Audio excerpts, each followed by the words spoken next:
Hello and welcome to Slow Pit Stop, the international Formula One podcast by fans for fans all around the world.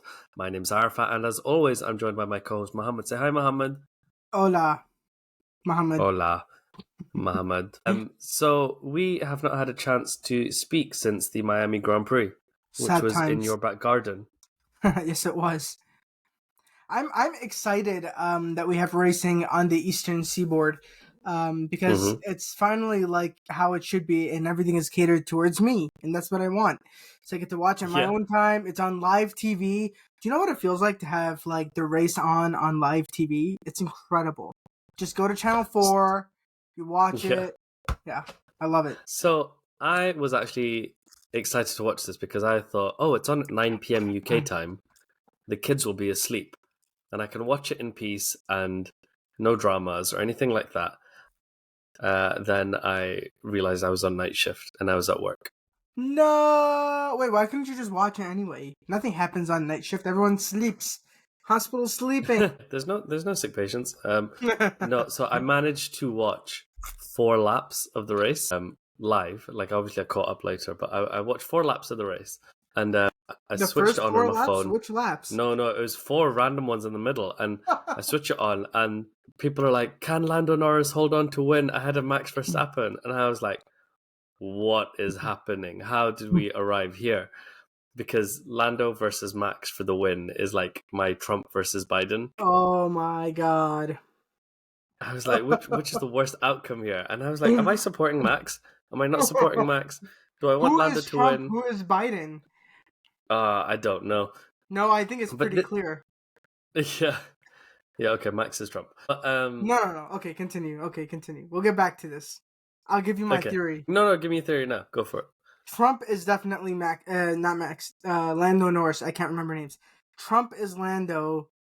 Biden is Max Verstappen. Okay? And I'll tell you why. Because bitterness, the angriness, the desire to just, that is Lando Norris through and through. And you can tell because all of Team LH on Twitter was rooting for the downfall of Lando Norris. We were all rooting for Max for the first time. We were all rooting for Max. It was a weird feeling, right? It was very odd. I couldn't believe it, but I was like, oh my God, Max, the one time I need you to win, you need to pull through. Why aren't you putting in banger lap after banger lap? And Trump is orange, and he was in the McLaren garage. I think it's pretty clear. Yeah. It was just, I was like, what is happening? This is like the worst of all outcomes. And I can't work out why Lando's disliked. Like, I know he came out and he released the hoodie of like Lando no wins, and he like sees all the negative comments. And I don't want to be like, beat on him as a person and just like, obviously he doesn't listen to us. It's just that feeling of when he first joined McLaren, I was like, I really, really like this guy. This guy's really good. And there's something about him. There was a feeling of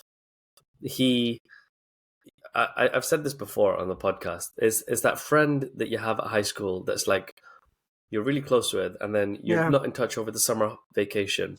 And when you come back, they're like a different person. And I feel like meme Lord Lando versus whatever Lando there is now. And I'm just like, what's happening here? So that's the thing. I think there's like what happened was he was meme Lord Lando. He was this promising young driver who was lighthearted and funny, so everybody loved him. And then I think just as Carlos Sainz beat him and then moved on to Ferrari, the better team, and he was kind of just then he had to beat Ricciardo, and he was like winning, but he wasn't doing well enough to win races. And there's this whole thing that was developing about how Lando doesn't win races, and I think he was getting more and more bitter. And you can watch these interviews and you can see how angry and bitter he is. And when you watch the Formula One the driver questions things, I forgot what they call it when they do their questions, Grill the Grid. When you watch Grill the Grid, you can just see him being like so bitter, and he doesn't care. Like when he's like, was that Seb that won that year? Whatever, I don't care. Like he's just so all of that joy. So that's kind of why I think people stopped liking him. That's why I didn't like him. And then that bitterness turned into him saying bad things about Lewis Hamilton, and saying that he doesn't know how to race and he's overrated. And So that was where the Lando no wins came from, was really the Lewis Hamilton fans on Twitter striking back and saying, okay, like, how can you say this about Lewis? He has more than 100 wins and you have 0 wins. You have no right to speak to him. And that kind of just, like, F1 right now is big on memes. So that just turned into a meme. Just people ran with it. And my hope is now that he's won a race, I wanted to get some joy back in his life. I was going to make an analogy, but I don't think it'd be PG for this but yes. There's certain other, yes. I think that now that he's gotten it out of his system, I think that bitterness will go away and he'll get that chip off his shoulder. And it's just... I've said this about Max. Like, you know, when Max chilled out after he won his World Championships, Vettel chilled out after he won his World Championships. Maybe just, like, getting the win is enough to... Well, no, because now he's like, okay, I can do this once. That means I can do it again. And, like, it'll give him a bit of self-belief. And it'll stop him being the sort of bitter, angry person that's not that fun to watch. Yeah, I think so. And speaking of bitter, angry I just want to commend him first. Wait, hold on. I just want to commend him because it took all these years. It took like 5 years. It took 15 podiums. It took 110 race wins for him to finally get on the same level as Esteban Ocon. Good, but what was I saying? Yeah, speaking of angry people that we didn't want to see, Trump appeared in the McLaren garage. Being I associate with winners. I was there. They won. And I was like, what is happening here? But he lost. No, McLaren won. But but he said I associate with winners, but he lost the election. Yeah. But he's going to win the next one. Let's not say things. I don't know what. I don't want either of them to win. We can go 4 years without a president. It's fine. Yeah. Humanity will continue. But, it's funny because... what was I going to say about Trump? You just made me lose my train of thought. The grift that made him end up there. Yes. So he was going to make the Miami Grand Prix a fundraising event, which is just so crazy. But what's crazier to me is Formula One said he can't do that. I'm so surprised they didn't just say, you can do it and give us a cut of how much money you raised. Because he would have raised literally tens of millions of dollars with all these rich people. Florida is already home. He already has the Mar-a-Lago estate there. All of his friends would have been there. And it would have been so uncharacteristic of F1 to allow him to do that. Can you just imagine if it was, how surprised would you have been if you found out that Trump did F1 fundraiser, campaign fundraiser during the race? Nobody would have been surprised at all. It would have been the most in-theme thing. And then Formula One said no, which I'm just so surprised about. Yeah. And then he was he went down to chat with McLaren and things. And it was interesting the way Lando had to very neutrally skirt that line. Yeah. And being well, he's a what did he call him? A great man, or he said something like that. Yeah. A very well distinguished. I don't know, but people were angry that he talked to Trump, but yeah. What are you supposed to do? He's there because of I think if you're being a driver, we've seen Lewis Hamilton with Putin. Yeah. I don't think we can say much else, but I think it's a thing to just be I'm a driver, I have commitments to my sponsors and this and that, and I don't want to lose my job. I'll go shake hands, smile, say hello, is being chummy, but I don't really think Lando is being chummy. I think he was just saying hi. I do think he probably does agree with his philosophy a bit more. Lando, coming from the background that he is probably more conservative. But yeah, I agree that I don't think he cares one way or the other about Trump. But the backlash online to people seeing him with Trump was hilarious. And then all this stuff about, F1 says you can't be political, but they're inviting a literal political figure to the grid as if they haven't done that before, And Jack Brown. But I think when they're there, it's usually around the trophy ceremony, because they'll be and this is the Minister of Transport presenting second place and whatever. But to just be walking around and stuff, and to have the FIA president holding your hand and walking around with you, that's a bit different. That was so weird. That was so weird, man. Why was Mohammed bin Salem there immediately when Lando won the he was at his side first, it's so creepy. It's weird, right? He needs to go. He needs to be replaced by someone else. Who can do it? Don't say Seb. That's the easy answer. Who's the Finnish rally guy? Why do you want him? Why? Who is that? Because he ran against him, didn't he, on like a non Oh corruption campaign, and didn't. yeah, yeah, I forgot about that. You know, I was Um, excited when he was taking. Who was the last president? Was somebody like I forgot it who was the last president was. Frank Tot, Jean Tot. Yeah, he was good. I think everyone liked him. I don't know why he stepped down, so he can spend So more I think time.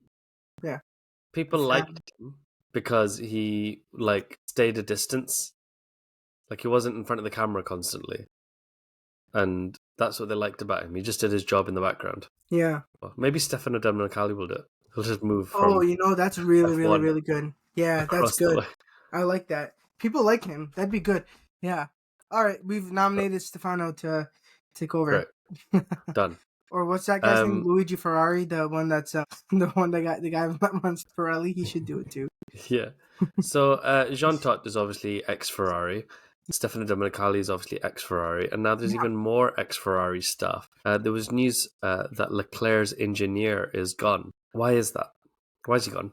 I don't know. We are checking. I'm the first one. The first one to make that joke. Nobody beat me to it. I'm the first one. I don't know. I think. What's his name? Who runs the team? Vasseur, Fred.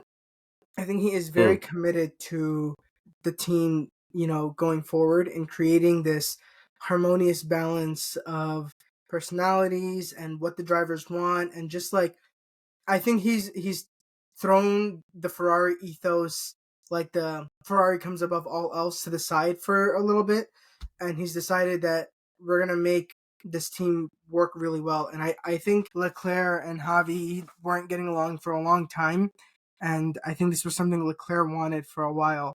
So I think this is something he's like giving him now to say, look, we're gonna make the team run really well. Um, all of this like high strung, you know, culture of the team or whatever. You know, we're just gonna make the team run really well. We're gonna we've brought on Lewis Hamilton. Yeah, we're gonna throw $1 billion at him so he can stay.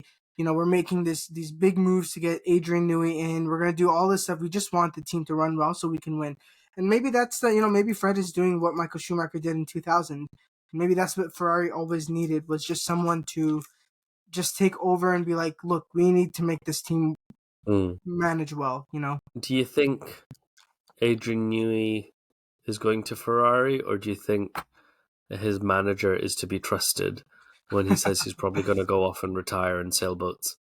Yeah, I don't know why you believe he's going on a sailboat. Like, just because he has one? Look, I own No, a because lot of he's things I ordered a don't new use. one that's like being delivered for uh, the beginning of next year, and is Okay, designed to like sail around the I world. I ordered a sleeping bag the other day. I'm not going camping anytime soon. It's just Why did you buy a sleeping bag then? sometimes you're on Amazon and you're just scrolling and you're like, wow, look, it's $16.99. I'm gonna buy it right now. He was scrolling on whatever the rich version of Amazon is. It's probably the real Amazon rainforest. He was scrolling on it and he found this yacht and he said, okay, add to cart, you know, 1 day shipping, and that's all he did. You think somebody who wanted to retire would go through all this effort to announce his retirement? He would just say, I've now retired.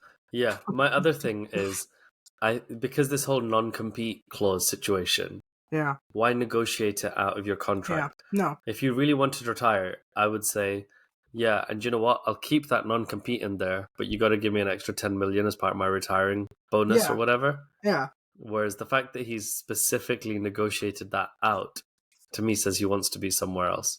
Yeah, exactly. I completely agree. And I think that's, you know, the primary. Even if he was going to retire, why would he retire in the middle of a season, honestly?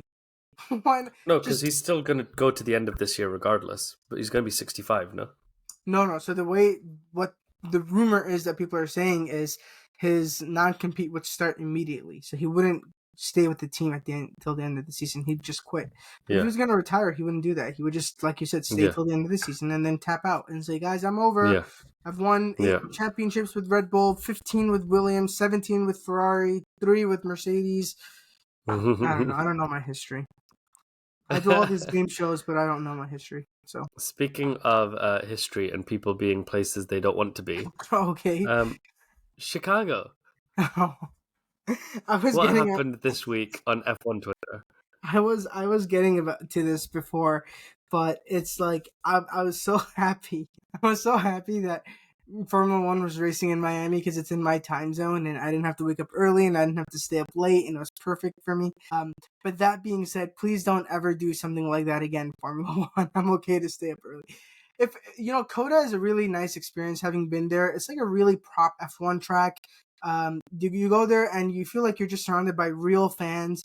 Doesn't look like there's a lot of posers. There's not like a bunch of random celebrities there. Like you feel like you're with real fans. It's a real track. The drivers like it. You get good racing. There's memorable things that happen at Coda. So if there was something like that in Chicago, I would say, okay, maybe we're talking now. But just another like street circuit, like they're talking about doing a street circuit in New York. I saw the same thing, Yeah, I hate all street circuits. Yeah, the only one that's Do you know what somewhat would be good hilarious is though? Jeddah. Yeah, what? Because I remember since when I started watching Formula One, 2000, they kept talking about we're going to have a London street circuit, and they're like, there's these planning meetings going on. London street circuit is definitely going to happen, Yeah. And then Formula E arrived and had a London circuit. Oh my god! And I wonder if at the end of all of these rumors, Chicago gets a Formula E race. Formula E races in New York. They do. Yeah. I mean, it's a crappy, it's a really bad circuit. It's awful, but they do race there. So they could race in Chicago. Chicago would not like it, though. I think they really want the alert. But so does, I wasn't Madrid. Madrid is the one that's getting a street circuit next year, right? Madrid, It started just like this. Rumors. The mayor sent a letter out. Nobody believed it. Remember, there's all those memes because the street circuit plan includes a roundabout. And everyone was like, what are they going to do on the roundabout? But then that's a reality now. And we're going to be racing on a roundabout. So, who knows? I don't know.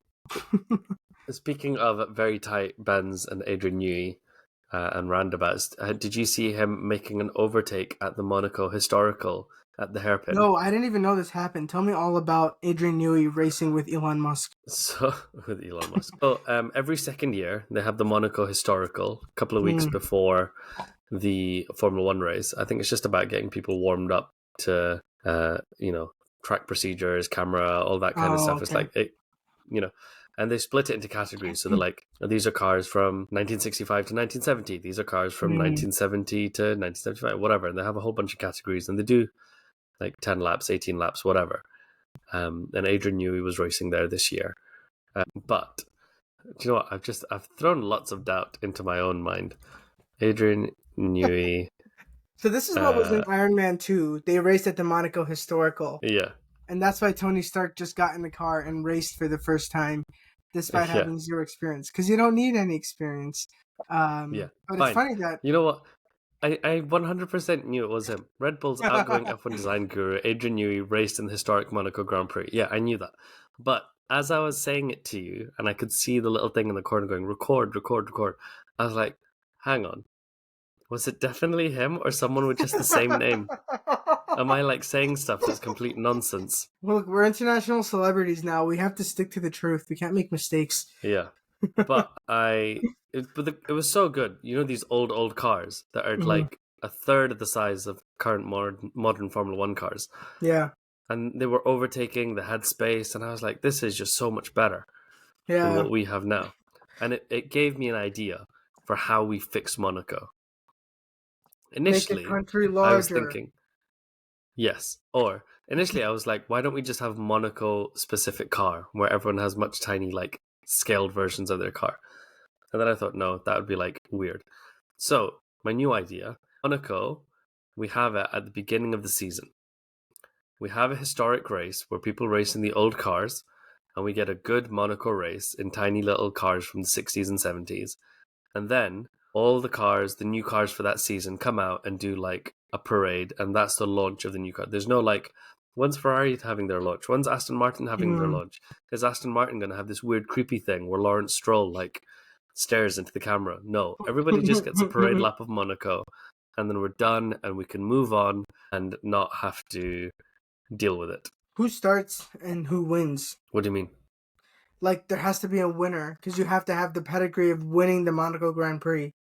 Nobody wins. We all lose when Monaco happens. But then you lose Monaco qualifying. Do you want to just do qualifying? We could do the parade thing, and then later in the year we go back to Monaco. We make them shut the country down. Yeah, and that's it. And you shut down the whole country twice in a year. It's fine. They don't do Yep. anything anyway. This Yep. is perfect. I love this idea. And you know what you're saying about the small cars? Like, it's so evident that the small cars are needed. Because I was watching Formula One Academy where our home girl, Bianca, took second in the second race in her first podium of the year. But the racing Uh-huh. is so much better when it's the smaller cars, and they're fighting like tooth and nail. And Yeah. in the first race, Bianca stalled, and she started from like last or something. She worked her way all up, I think, to sixth place. And they showed her overtakes on the camera, and they were very like good because the cars are small, so she can fight and she can really get in there and she can dive down the inside. And it's not so much of a aero, because the faster you go, the more reliant you are on aerodynamics, and the more yeah, you're hurting the car behind you. yeah, Whereas these cars, because they're slower, they don't have that same aero punishment to the car behind. yeah. And it reminds me of when you drove the Formula 3 car.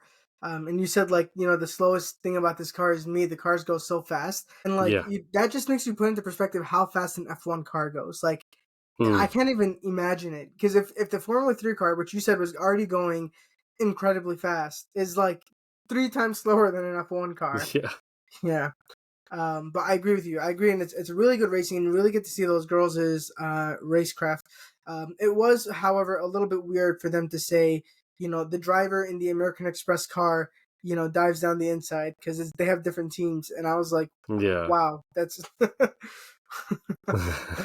Visa, Cash App, Strange. MasterCard, American Express. Yeah. Yeah. Good for Bianca. Good job, Bianca. Good for Bianca. Speaking of driving 3 times slower than a standard Formula One car, Williams. Yeah. They had a big news announcement today. Well, you can't say that about Williams. That's an Alpine joke this year. Oh, sorry. Williams are marginally faster. But yes, they.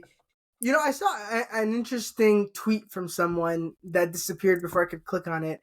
And it said, Williams signs Alex Albon, and a huge show of faith for the driver, and also a sign that the driver's market is moving away from Alex. What does that mean? What does that Yeah, mean? what The does that mean? driver's market is moving away from. Are you saying do people not have interest in Alex? I think Williams just knows that they have one good thing working in their team right now, and they just want to keep it. Yeah. I think Alex, if he had a contract, because he doesn't want to go to Red Bull while Jos Verstappen is in the atmosphere. Yeah. Mercedes would have probably given him like a 1-year contract. Yeah. And then said, and then you and George can fight for it the second year because we're going to bring Antonelli in. Yeah. Yeah. Fernando's shut the door at Aston. Yeah. So from Alex's point of view, I think there are potentially other contracts out there for him, but they're short. And he knows what it's like to be dumped out of Formula One. And I think for him to stick with Williams, get a long-term contract, and James Vowles is, I think, knows what he's doing, and they'll gradually take that team up. And, if 5 years from now he's getting a few podiums and he sneaks a win somewhere, I think that would be a huge thing for that team and for Alex to show how good he is. Yeah. If they can get there. I mean, right now you look at what what Nico Hülkenberg is doing in the Haas and bringing it consistently into P3. That should be Alex's goal, if it's possible. Q3. Q3, yep. Is just bringing the Williams into Q3 consistently, because that's a huge deal already. The fact that Nico Hülkenberg is able to start in the points every race, it allows Haas to keep slowly earning 1 or 2 points. That's why I said in a couple episodes ago, Haas has scored on average a point every race. That's massive in a field this. I've just realized something looking at this. Alpine actually scored a point at Miami. Was somebody penalized or on merit? There were penalties, but Ocon 10th. Ocon was 10th, so he scored 1 point. Wow. But that means Alpine is 8th, and Williams and Kick Sauber are both on 0 points. No, Williams hasn't scored a point yet? Williams hasn't scored a point. That's really bad. Come on, Alex, what are you doing? The future of the team. You can't blame Logan for everything. Boy. I know. Remember when they gave him Logan's car and he came in 11th? Sad. Logan Sargent. I really like Logan. He reminds me of, these plucky American guys that think they can do whatever they want. I'm one of those American guys. But yeah, I feel for him. And he's going to lose his seat next year, and he's going to get replaced by somebody. I have a question for you. No. Speaking of you being a plucky young American guy. Who can do anything. Who can do anything. So I remember someone once talking about something, and they were like, every guy has a sports fantasy in their head. And I was like, and he was talking about how his fantasy is, he was a doctor, and he becomes team doctor for Liverpool, and he just starts training with them, and they're like, oh, you're actually quite good, and he gets to join the team, and he plays with the team, and they win the league, and blah blah blah. And I was like, yeah, I had like this thing of, like, I remember years ago, like 2008, whatever it was, I was like, imagine like being at McLaren, and then they're like, oh, do you want to try the simulator? And then I was like, oh, you're actually quite good at the simulator, and then blah blah blah, same thing. And then eventually what happens is you become like me, where you're like, I'm so old now that most F1 drivers have retired by my age. Yeah. Like, the fantasy's over, it's finished. So I want to check with you, one, do you have that, like, whatever your sports fantasy is in your head, or have you aged out yet? No, I have a sports fantasy, but it's funny. It's funny because it's not like oh, I'm gonna be the star driver. They're gonna put me in the McLaren and I'm gonna drag it into first. Like, that's not my fantasy. It was until this year. It's gone away with me because I'm no longer a Mercedes fan. But up until now, my fantasy was truly that I would somehow snag a job as their head strategist and make all these strategy calls, and the team would be winning based on just pure incredible strategy. And I used to like map it out in my head. This is how I would do it. These are the calls I would make. This is how But it stopped. It stopped now that I hate Mercedes, because I just don't see myself working for Ferrari. So I've retired. As the greatest strategist of all time, I'm now retired. So very good. I hope you enjoy your retirement. Are you looking forward to the MSC Cruises Emilia Romagna Grand Prix? Made in Italy. Please don't. You can't forget that. Made in Italy. Sorry, my bad. It is the MSC Cruises Grande Premio, made in Italy, Emilia de Romagna before Prix. And yes, I am looking forward to it, because it's gonna be a race. Yeah. How many seconds is Max going to win by? If it rains, 5. If it doesn't rain, 15. But yeah, I was gonna say 15. Yeah, okay, that's a good cut in the middle. I'm excited because it's one more race until the end of the season. What? End of the season? When does your season end? I don't know. At the end of the year. Monaco. December. Right. One more race, and that closer to the end of the season. Yeah. I thought you meant it's one more race, and then the end of the season happens, and I was like, no.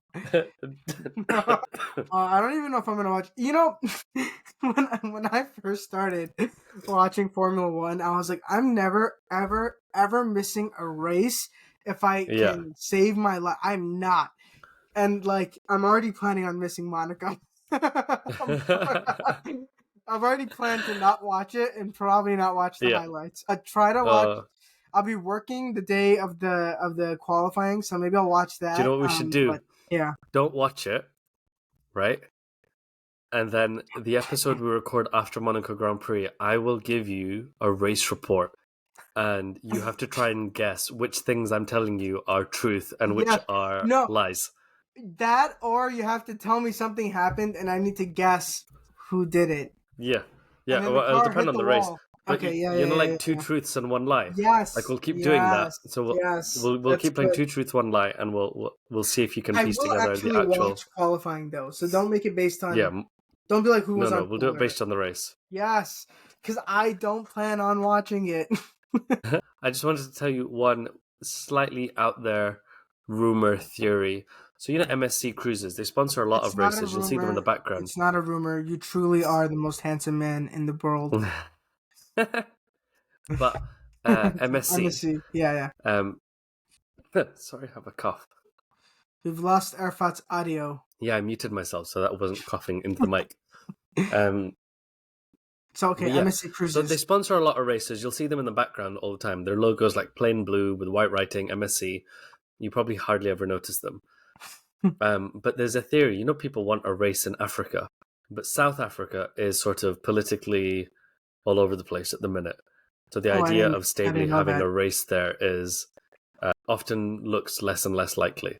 Huh. Okay. So Zanzibar wants to be much more of a tourist destination. And it's like, hey, we can really put ourselves out there to the global audience if we have a Formula One race. Street race? But Zanzibar is like an island, no? But Zanzibar... I did not know that. I thought Zanzibar was made up and from Metal Gear Solid until I was about 11 years old. Anyway, so Zanzibar is an island and it doesn't have the hotel infrastructure to hold all the people that would come as fans and whatever else. So the theory is MSC want to put on a race in Zanzibar where people would take a cruise from Dar es Salaam up to Zanzibar, and they would have a whole bunch of cruise ships there as floating hotels for the Grand Prix weekend. And I think that would be an interesting idea just because it's different. I like tracks and races with their own character as opposed to copy-paste. Here is why that's a bad idea. I've been to races before, and I am a cheapskate, and I try to do it as cheap as possible. And the first time I got this extremely cheap rental car, it was like $30 for the weekend. And that's how I made it work. And I parked like 30 minutes away and I had to walk. And the second time I took like the metro, and I got there. And if that was the case, I cannot swim from the cruise ship to the track. I can't do it. I can't. Yeah. So I can't think of a cheaper way. So it's not going to work. I'm going to have to go live in whatever accommodations the actual island holds. But I've looked it up, the Zanzibar street track, and first of all a picture of Qatar came up, which clearly that's not what it is. But let me show you. Let's see if I can share the screen. Our audio only people won't be able to watch this. Hey, audio only people, go to our social media and click to watch YouTube. Okay, can you see it? This is gorgeous. I want this to happen. That looks very nice. I don't know if this is real. I don't know if this is like an artist's imagination. No, it's clearly AI, actually. It's clearly AI, yeah. I don't know. I don't know why I said. We're zooming in. I don't know why I said, "Is this real?" Not is this real? I think I interpreted that as, is this a real official design for what the track may look like, or that's what I should have said. Is this like a random fans Because look, what is AI thinking? Look, there's one stand, a little Do you know what I've seen? I've seen something very, very similar to this. That was like some billionaire that lived in China or something made his own racetrack around his house. Yeah, let me see if I can find that. China racetrack. It's in Japan. Yeah, Japan. Man, Magarigawa Club in Japan. I'm going to edit that so that people don't think we're racist. But okay, let me share the screen again. I want to show our people at home. Screen. Wow, that is gorgeous. I would do that. Oh my! Can you imagine? You should watch videos of. Oh my god! You should watch videos of cars on that circuit. There's videos of Porsches and things on it. It's really good. Okay, but imagine if you just had this in your backyard, and anytime you wanted, you could get into a car and just race. Yeah, that's incredible. That's incredible. I love that. This is this AI design? Let me zoom in. Nah, I can't tell. No, that's a real one. You can watch YouTube videos of people racing on it. I know. I'm kidding because I didn't know what the Zanzibar one was, which was clearly AI design. Fun times. Shall we go cry about how much Max is going to win by, and then why cry? It's all gonna end. It's gonna end when Red Bull falls apart, when Mercedes something, and when Ferrari emerges as the phoenix, the glorious phoenix rising from the flames. Yeah. I'm a full Ferrari fan now. Don't look at my shirt. Have you seen that weird video? It's like a meme. It's like, I don't even know what the original is. It's like someone walking out on stage. It's like a huge audience and jumping. Yeah. And the Fred Vasseur one. It's like Travis Scott. Yeah. The Fred Vasseur one is so good. I love it. I know. It's like Fred Vasseur after signing Lewis Hamilton and Adrian Newey in the same season. Yeah. That's actually huge. Like, imagine imagine I told you, Arafat, before the year started, at the end of this year, Ferrari will have Charles Leclerc and Lewis Hamilton with a car designed by Adrian Newey. You'd be like, what is this, Formula One fantasy? Is this just like, are you building your dream it's team in wild. that? Like, yeah. So wild. Excellent. All right, guys. Sorry for the late episode and the shortened episode. We are both fighting for our lives in our respective lives, but we'll come back to you after Imola, after the MSC Cruises Grand de Premio Emilia, made in Italy, Romagna Grand Prix 2024, made in Italy, Royce, and Rome, Italy, Emilia Romagna, Imola, Ayrton Senna. All right, guys. Bye. Bye.